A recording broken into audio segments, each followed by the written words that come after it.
Hola, mi nombre es Ana Hurtado, soy estudiante de Medicina de la Universidad Nacional Experimental Rómulo Gallegos y hoy les hablaré sobre la diabetes mellitus, la cual es una serie de trastornos metabólicos frecuentes que comparten el fenotipo de la hiperglucemia, cursando así con anormalidades en el metabolismo de carbohidratos, grasas y proteínas.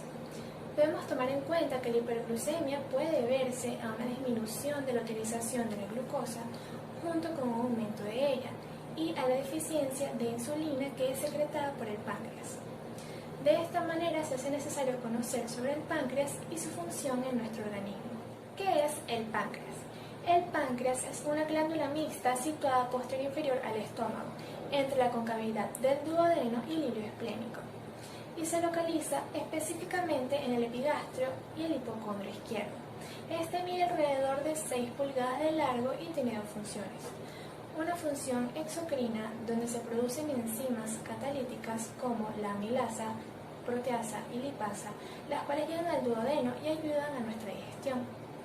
Y una función endocrina mediada por los islotes de Langerhans, que son cúmulos de células que ayudan a la producción de hormonas como insulina, glucagón, somatostatina y el polipéptido pancreático. La insulina es secretada por las células beta del páncreas y se encarga de disminuir los valores de glucosa en la sangre. Esto lo hace uniéndose a los receptores insulínicos de la membrana celular, permitiendo que la glucosa ingrese a la célula y se genere energía en forma de ATP, mientras que el glucagón es secretado por las células alfa del páncreas y contribuye a la descomposición del glucógeno almacenado en el hígado con ayuda del cortisol, la hormona del crecimiento y la adrenalina, conocidas como las contrarreguladoras. Luego que el glucagón es sintetizado en el páncreas, este llega al hígado y se une a receptores específicos de la membrana celular de los hepatocitos. Ya conocido esto, podemos hablar de la clasificación de la diabetes mellitus. Hoy en día se conocen diversos tipos de diabetes que suelen ser resultado de defectos genéticos específicos de la secreción o acción de la insulina, trastornos mitocondriales y otro factor podría ser las alteraciones metabólicas que trastornan la secreción de la insulina. Sin embargo, las dos categorías amplias de la diabetes mellitus son la diabetes mellitus tipo 1 y la diabetes mellitus tipo 2, las cuales van precedidas por una fase de homeostasis anormal de la glucosa conforme progresan los procesos patogénicos. También se considera a la diabetes mellitus gestacional, definida como algún grado de intolerancia a la glucosa principalmente detectado en el embarazo. Generalmente suele ser resultado de la resistencia a la insulina relacionado con alteraciones metabólicas, lo cual aumenta las necesidades de insulina y puede provocar intolerancia a la glucosa o diabetes. Esta se diagnostica en el segundo o tercer trimestre del embarazo mediante la prueba de tolerancia a la glucosa oral.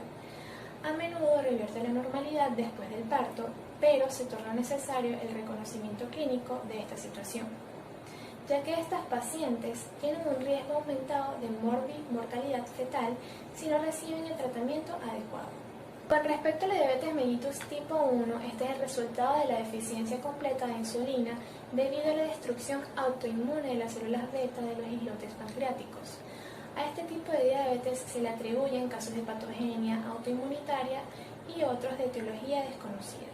La forma autoinmunitaria se caracteriza por un inicio brusco antes de los 30 años principalmente, aunque puede aparecer a cualquier edad, y también ha llegado a asociarse con otras enfermedades autoinmunes como la anemia perniciosa, la enfermedad celíaca y la tiroiditis de Hashimoto, por ejemplo.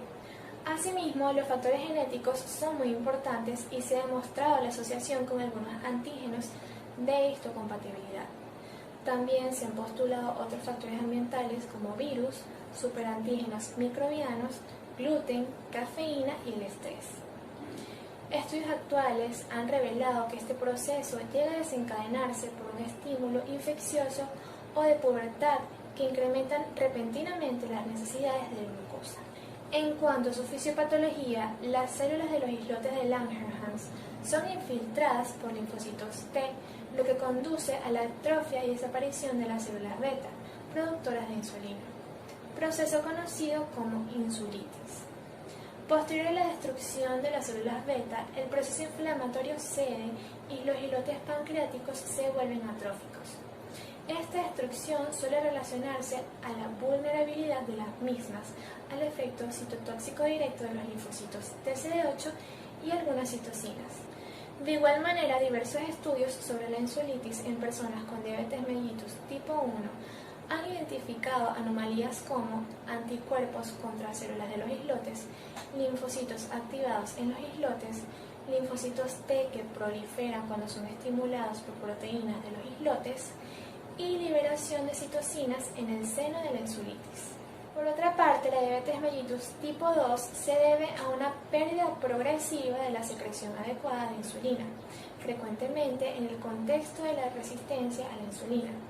Eso quiere decir que abarca individuos que tienen deficiencia de insulina relativa en lugar de absoluta y tienen resistencia periférica a la insulina. A pesar de que no se conoce la etiología específica para este tipo de diabetes, se tiene claro que no se produce la destrucción autoinmune de las células beta. Este suele iniciarse de forma progresiva después de la cuarta década de vida, aunque en los últimos años existe un incremento notable en personas jóvenes e incluso en niños, y su aparición se asocia a sobrepeso u obesidad, pues el exceso de peso en sí mismo causa cierto grado de resistencia a la insulina. Al hablar de su fisiopatología, se puede decir que esta se caracteriza por la secreción alterada de insulina, resistencia a la insulina, producción hepática excesiva de glucosa y metabolismo anormal de las grasas. Además, en este tipo de diabetes, la obesidad se torna muy frecuente. En las primeras etapas de este trastorno, la tolerancia a la glucosa se mantiene casi normal a pesar de la resistencia a la insulina, ya que las células beta del páncreas lo compensan incrementando su producción. Conforme avanza la resistencia a la insulina y la hiperinsulinemia compensatoria, los islotes pancreáticos de ciertas personas son incapaces de mantener este estado de hiperinsulinémico. Aquí es cuando aparece la intolerancia a la glucosa o prediabetes, caracterizada por incrementos en la glucosa postprandial. Mientras que el descenso adicional en la secreción de insulina y un incremento en la producción de glucosa hepática conducen a la diabetes manifiesta con hiperglucemia en el ayuno, con falla de la célula beta posterior a esta. La diabetes mellitus suele ser asintomática en algunos pacientes. Sin embargo, dentro de la clínica de la diabetes mellitus tipo 1 podemos encontrar poliuria y polidipsia que pueden llegar a causar hipertensión ortostática y deshidratación. En niños puede surgir la reaparición de enuresis y a menudo el cuadro empeora porque la sed provoca la ingestión de grandes cantidades de bebidas azucaradas que aumentan aún más la hiperglucemia. La polifagia suele estar menos presente, pero se destaca el hecho de que el paciente adelgaza a pesar de un apetito aumentado. Y con respecto a la clínica de la diabetes mellitus tipo 2, se pueden presentar los síntomas mencionados anteriormente, pero a esta le agregamos infecciones frecuentes, visión borrosa, hormigueo o entumecimiento en las manos o los pies e infecciones recurrentes en la piel, encías o vejiga. Las complicaciones de la diabetes mellitus pueden clasificarse en complicaciones agudas y complicaciones crónicas.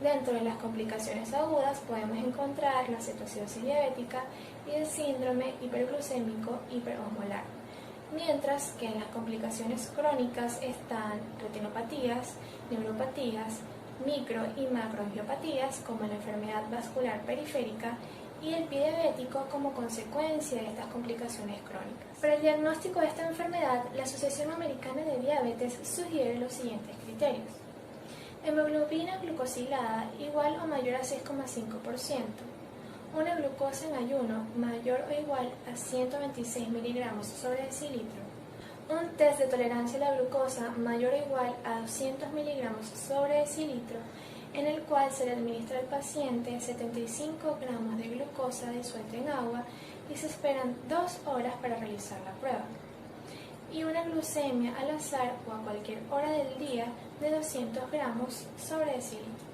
Esto luego debe confirmarse excepto si el paciente presenta síntomas clásicos de descompensación aguda como polidipsia, polifagia, poliuria y pérdida de peso. De forma general, el tratamiento de la diabetes busca mantener una glucosa plasmática entre 80 y 120 miligramos sobre decilitro, Por ello, los principales elementos que se deben tomar en cuenta son educar al paciente adecuadamente y asesorarlo de manera que pueda realizar su autocuidado. Asimismo, un asesoramiento dietético junto con el respectivo ejercicio físico y mantenerse al tanto del control de la glucosa. Los pacientes con diabetes tipo 1 se consideran insulinodependientes, es decir, que necesitan de insulina para poder llevar una vida adecuada, mientras que los diabéticos tipo 2 se les sugiere cambiar su estilo de vida, ya que deben bajar de peso y tener una dieta favorable a su situación. Si con el tiempo se observa que esto no mejora, entonces se administran fármacos hipoglucemiantes, como las sulfonilureas y biguanidas. Si con esto el paciente tampoco mejora, entonces ya se debería considerar la administración de insulina.